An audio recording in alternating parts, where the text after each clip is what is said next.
Hello and welcome to the Man Up Podcast, episode 1. Bit of a delay getting it out, trying a few things, trying to set up how is it going to look, this sort of thing. So I apologise for that because it has taken me a bit longer than originally expected. But what we're going to try and do now, we're going to try and do these weekly if I can. Normally on a Sunday, it'll be uploaded. But just to tell a little bit about the way the podcast is going to run and how it's going to work. So some weeks I'm going to have people on and I'll have guests and we'll talk about different things: business, sport, mental health. They're the 3 key objectives, but everything really. Storytelling. It's a very honest and direct and open podcast. So I expect everybody to be as honest and open as I will be. You're going to upset some people with the podcast because I like to be straight and direct with what I'm talking about. It's going to be based a little bit on the format of Stephen Bartlett's Diary of a CEO. So I'll have bullet points that I'll want to talk about when it's just me, and I'll expand on that. And it's a bit of a extension on the my bite-sized coaching that I used to do back in about last year. And if you've seen the video where I said, "Oh, we're back," where I was stood on a beautiful countryside, you'll see there that I've been away for a while. A lot's gone on, so I'll share some of what's gone on going forward in future episodes, including maybe this one.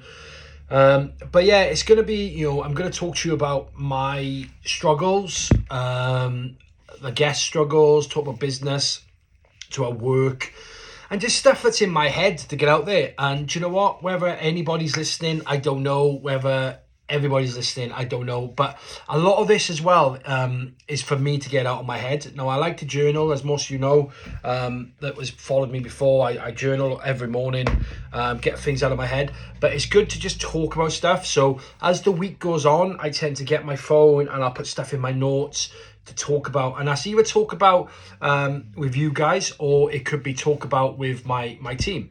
The team I manage, the people I manage, it could be talking to them about it. So, it's the stuff that I'm trying to get out of my head. And I'm not doing this in particular for anybody to listen and share and go, "Oh, that's a great podcast," or fantastic, he's great. No, I'm doing it more for me. And I'm going to put it on YouTube, and I'm going to put it on podcast channels and my pages. And if people listen, they listen. If they don't, they don't. All I will ask is respectfulness. If you don't agree with something I say, I'm open for a debate. But let's not. I took a lot of abuse when I used to do the bite-sized coaching. How can you give advice when you're a fat guy? How can you give advice if you do this? And look, I'm in a very weird place right now in my life. I'm in a good position. I'm happy-ish, I think I should say. I've got a great family, great kids, great relationships, but I'm in a position where I've just come back from a trip away, had a great time. I went to my first rave in like 15 years. It was amazing, but then come back and looked at my life and gone, do I need to drink? Do I need alcohol in my life? And that's the key thing in my life right now is, do I need alcohol in my life? Now, as I never really been a big drinker, last year probably more than most, I did drink quite a bit. And why do I drink? And do I need it? And I know myself that I don't like sometimes the person I am when I've had a drink, because I can become very argumentative. I can become very, I can be very snappy. So, I really thought about it, and I went to the rave on Saturday, just gone. And I had 3 drinks all night, but I had a great time. It was like the best time. And I thought back to when I worked in the security industry, never drunk. When I worked in the entertainment industry, didn't really drink because I was always on. So do I need it? And then I also realised that I sleep better when I don't. When I drink less alcohol, I have a far better sleep than before, and I also realised that my weight probably is to do more with alcohol than it is food, because I don't eat a massive amount of food. I probably eat 1 meal a day. I work between 12 and 14, 15 hours a day every day. Apart from when I got the kids and I try and take some time back there, but I work a lot of hours, and I'm not justifying working a lot of hours. Not saying to be successful you've got to work a lot of hours. I'm saying I work a lot of hours. I'm a self-contained, self-proclaimed, workaholic, and everybody that knows me will tell you the same thing. That's just who I am. It's the way the way I work. So then, do I drink to unwind? Do I need it, or can I? I don't. And I thought, no, I don't. No, I'm not going to sit here today and tell you, well, guess what? I'm going teetotal, because I'm probably not. Because I'm probably went nice parties, occasions. I'll probably have a drink, but I'm not going to socially drink just because I'm out with friends. Because I think, I suffer with my back a lot, which is why I'm a bit hunched at the moment. You might see me do this a little bit because my back's in agony at the moment. I'm struggling to walk. But actually, I'm going to give up alcohol on a regular basis then. And I don't like the person I am when I drink. And it makes me lethargic, and it puts weight on, and then I worry about my weight, and it's all. And this brought me on to something that I was thinking about, and it's, what's the 3 areas that you need to work on? And if you asked yourselves what's the 3 areas that you need to work on in your life? Now, for me, it's my health and my fitness. I don't even not so much fitness like gym, but my health and the way I look after myself. So, I need to get out and walk more. I need to get and just get out in the fresh air more. I need to drink less. I need to look at my weight. I need to look at my health in general, my sleep pattern. I don't sleep very well. If I do sleep, it's not for very long. So that's one of my areas that I need to work on, because, I'm not massively old. But sometimes I feel it, and sometimes I let it get to me and get to my head, and then the other thing I need to work on top of that then is I'm an overthinker, and I got to stop worrying about things I can't control. So I can't help but worry about what if this happens, and what if this happens, and I sit there and ponder, what if I can't pay people, and what if I can't, my relationship doesn't work, and what if. And I'm thinking, it takes so much of my energy and my time just to drain me of the what ifs in the world. And I just got to enjoy life. I got beautiful kids. I got a good thing going on relationship wise. I'm in a field I enjoy. I'm quite successful in what I do. So why am I overthinking and worrying? And part of that comes to is I'm not happy in my health. So I'm not happy with my weight. I'm not happy in my health. I'm not happy with the fact that, I just, and then I overthink it. So, I need to stop overthinking, and I need to work with, there's 2 things. The third thing is giving the people I love time. Now, my biggest flaw is I work too much. I got multiple things going on, multiple businesses, multiple different things going on, and I work far too much. So one of my biggest flaws is, even when I'm present, I'm not present. And that goes with my kids, with my relationship, with my family. I'll be present, but I won't be present because I'm on my phone, I'm working, I'm working while I'm talking. And one of the biggest things that was said to me on the weekend was, I didn't have any phone signal for a long time because for some reason it wouldn't switch over to where I was. And they said to me, I'm so glad you got a phone signal because I get your time. I get your time now. I get the fact that you're with me now. I can talk to you. And I sat there and I went, wow. And you know what though? After that, when I was being spoken to, was too distracted with my phone.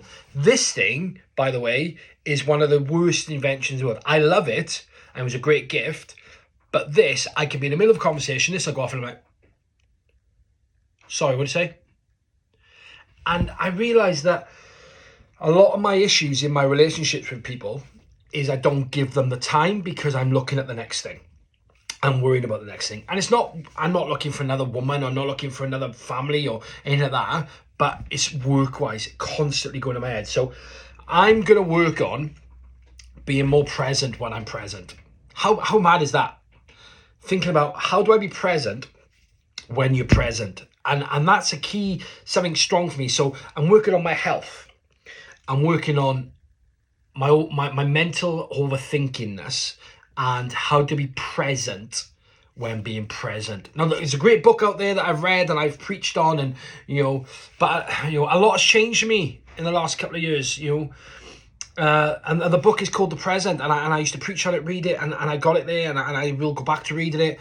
But a lot of things have changed. Relationships has changed. As you all know, last time I did my video, I just had a baby. She's now 2, but me and her mum are no longer together. I got 4 kids that I see as regularly as I can every weekend normally. I love them to bits. But when I'm with them, I'm not present with them, and that's the issue. And for them, and for everybody else around me that loves me, I look after my health, because if I don't eat well, and I don't get enough exercise, and I don't get enough sleep, and if I drink too much, there's my issues.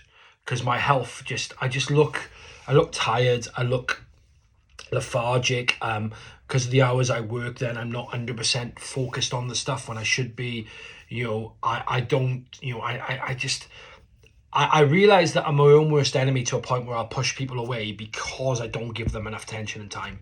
Now, I'll give them everything else. I'll go around the world for them. And I love people, and I want to, but then sometimes they just want you. And I've realized that. And then that brings me on to another thing, which is relationships. Relationships are tough. They're hard, right?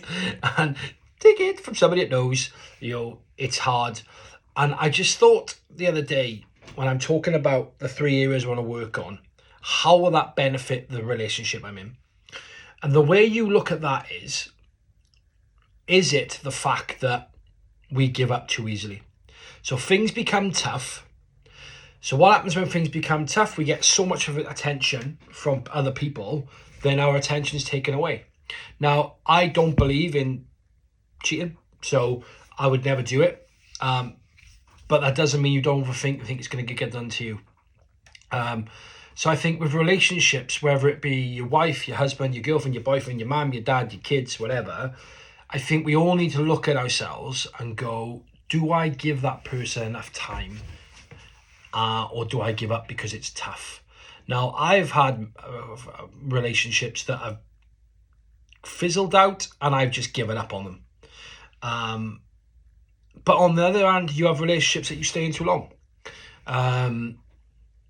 But you really got to look at, when you're sat there and you're pondering, does this work for me anymore?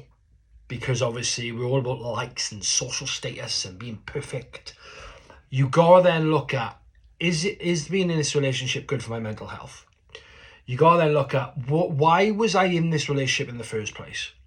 What was the reason that I stayed in this relationship in the first place?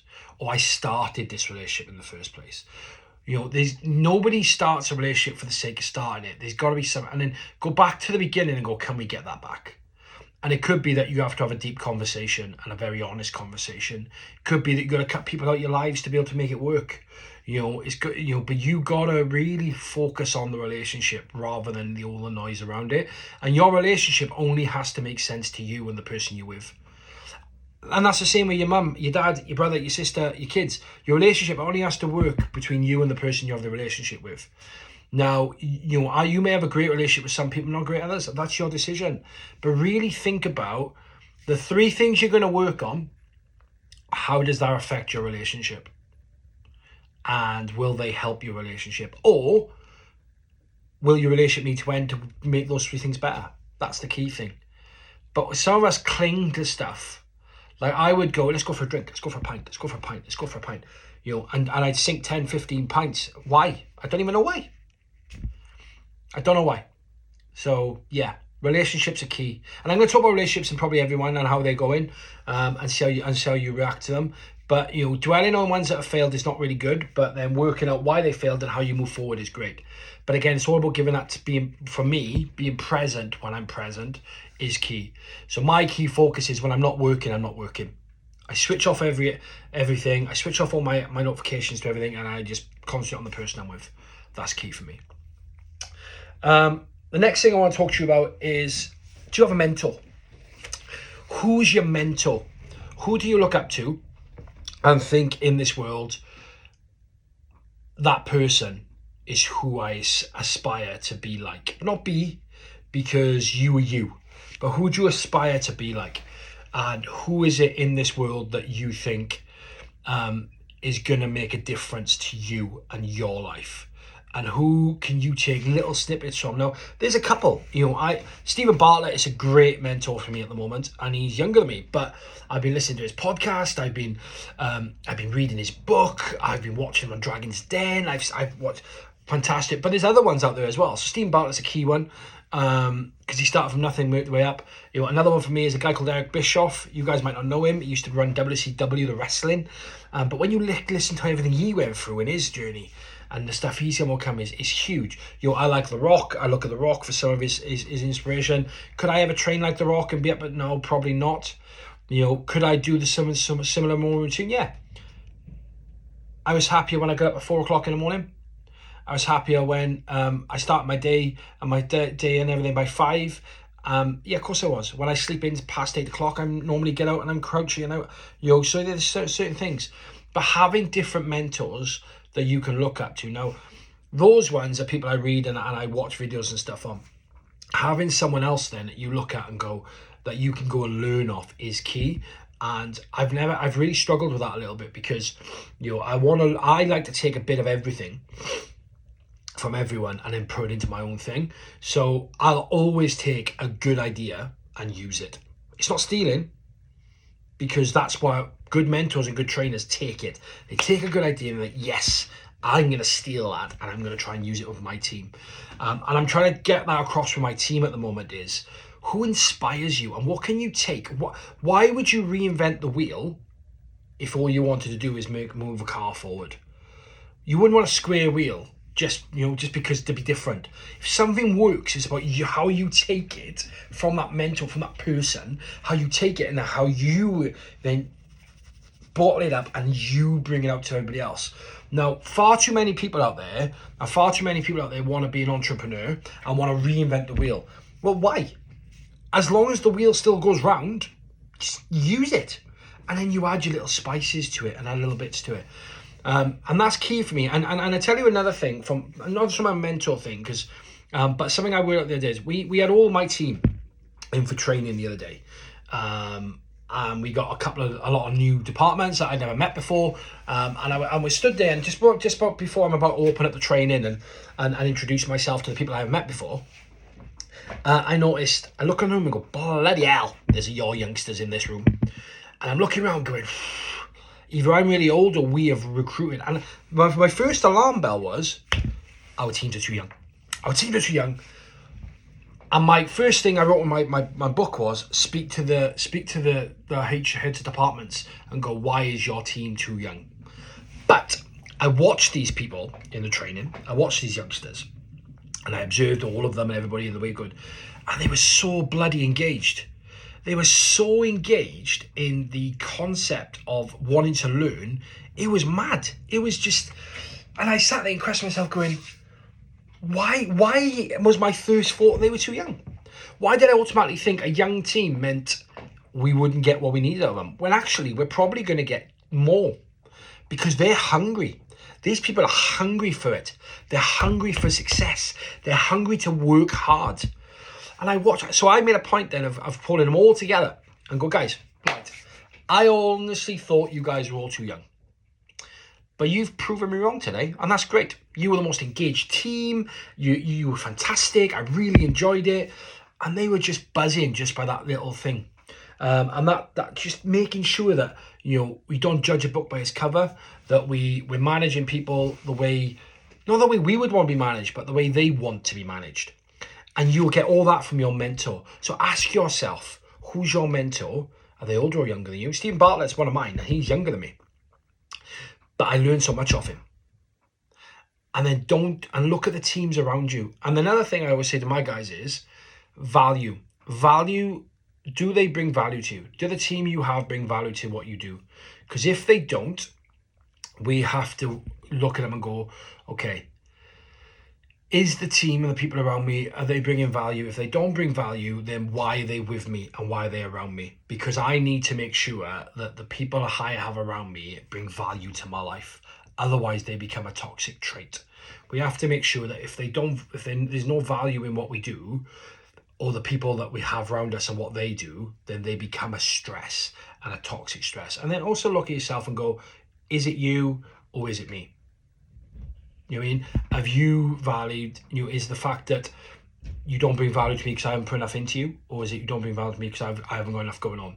So we need to make sure that we are looking at the value somebody brings to your team. Because if we don't, or your life and your business, because if you don't, then you end up having a drain on your resources. And if you have a drain on resources, what happens then is you become stressed. And I did that with this group of youngsters the other week when we did the training last week. And I thought, oh, these are going to be a drain on me, because I didn't see their value. And then when I really looked at their value, I was like, wow, these guys are going to make this business so much better because of what they do. And that's key for me. And then lastly, before I wrap up, and it's only a short one today because it's the first one I'm trying to work out what I'm doing, is time. How valuable is your time? And how well do you manage it? The only one thing that we will never get back in this world is time. Time will always be something that we will always lose. You'll never get back. Like, I've been doing this podcast now for 21 minutes, and if I watch it back and think, what a pile of rubbish, then I've just lost 21 minutes of my life that I'll never get back. So make sure you use your time more valuable than your money, because we can always make more money, we can always get more money back, and we can always take money to the next level. What we can't do is time. So those of you who know me know I time box everything. Everything's diarized. I know what I'm doing, when I'm doing it. Because my time is precious and I don't have enough of it in the day. What I do need to work on is where I spend that time a little bit better. So, and when I do spend that time, the people I give that time to is key to the success of me, and for me giving them the piece of the relationship they want off from me. So when you do put time aside, always as well, give them more than you think. So if someone needs you for half an hour, tell them you've only got 20 minutes, and then when you give them half an hour, they respect it more. So when you say to somebody, I've got 15 minutes, but then you give them 20 or 25 minutes, they'll appreciate the fact that you give them 20, 25 minutes rather than you go, I've got to go and I'm finished. And they didn't know the time they had with you. I'm key for that. That's major key. A lot covered in 22 minutes. Obviously, I'm hoping these will get better, and you'll, if you are watching, respond to them. What I will say is 3 areas to work on is key. The relationships in your life are key. And we cannot finish a podcast without mentioning the fact that Liverpool smashed Manchester United 7-0. The weekend just gone. Put a bit of sport in there. I'm a Spurs fan, as you guys know, so the result was just the fact that I could rub it into all the United fans who thought they were going to win the league again this year. But look, take care of yourself. Comment, post, message me, and till next time, we'll always be taking care of business. Thank you.